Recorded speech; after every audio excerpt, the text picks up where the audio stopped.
Le b.a.-ba pour savoir s'occuper d'une plante, c'est pas d'avoir la main verte, si cela on entend beaucoup de choses, de gens qui se désespèrent, qui ont une terre pourrie dans leur jardin.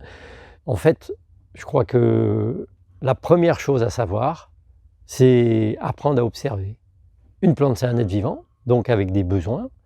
Il faut juste répondre aux besoins de la plante et à partir du moment où on fait ça, tout se passera bien. Et donc ça fait partie de vraiment la première chose à savoir, et ça, c'est à la portée de tout le monde. On a perdu ses repères, savoir regarder, savoir observer. Et après, intégrer aussi finalement quels sont ses besoins. Nous, nos besoins vitaux, on les connaît. Il faut qu'on boive, il faut qu'on mange, il faut qu'on dorme, qu'on se mette à l'abri de la chaleur extrême ou du froid extrême. Et bien pour une plante, c'est pareil.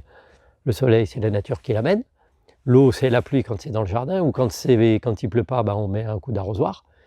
Et puis après, la nourriture, c'est mettre un peu d'engrais parce qu'on n'est pas dans une forêt qui se régénère, donc le sol s'appauvrit. Quand on est dans un jardin, si on ne met pas d'engrais, au bout d'un moment, c'est pas terrible, les plantes, elles ont faim. Donc une fois qu'on a compris ça et qu'on a appris à regarder quand sa plante elle a soif et qu'on a demandé aux professionnels si c'est une plante qui va au soleil ou à l'ombre, une fois qu'on a intégré un peu tout ça et qu'on réfléchit un peu, il ne faut pas s'angoisser et ça se passe bien. On réussit à peu près tout ce qu'on veut.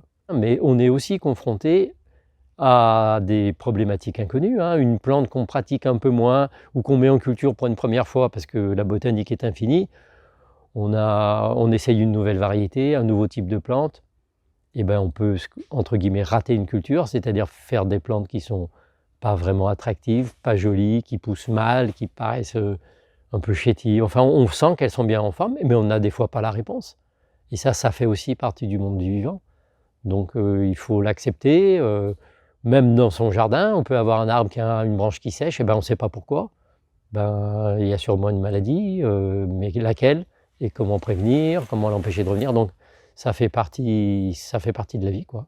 Et moi je dis aux gens, si vous voulez un jardin qui vous plaise, il faut d'abord que je sache un petit peu comment vous vivez. Est-ce que c'est des gens qui veulent un extérieur, mais finalement ils sont tout le temps en vadrouille le week-end, mais tous les week-ends de l'année ils sont pas là? Ou est-ce que c'est des gens qui aiment bien partir en vacances, mais qui aiment bien rester chez eux, qui aiment bien un coin un peu cocooning et qui vont être dans leur jardin pour en profiter? On n'aura pas du tout la même approche. Donc moi, avant de te vendre une plante, d'abord il faut qu'elle te plaise, donc je vais te poser des questions. Est-ce que tu es plutôt plante d'extérieur, plante d'intérieur, plante de terrasse, parce que tout le monde n'a pas un jardin. On n'est pas obligé d'avoir un jardin pour aimer les plantes et pour avoir un joli cadre. Une fois que je connais un petit peu cette façon de vivre, je peux dire, voilà, ça va marcher, ça c'est joli, mais ça correspond pas à ta façon de vivre, parce qu'il faut arroser 2 fois par semaine, et 2 fois par semaine, je sais que ça va être trop compliqué dans ta vie de tous les jours, donc ça, je te le déconseille. Il y a des gens qui sont tout le temps en train de tailler des plantes, d'autres qui aiment bien que les plantes elles se débrouillent toutes seules, qu'il ne faut pas de taille, donc après on va orienter sur tel ou tel type de plante. Voilà.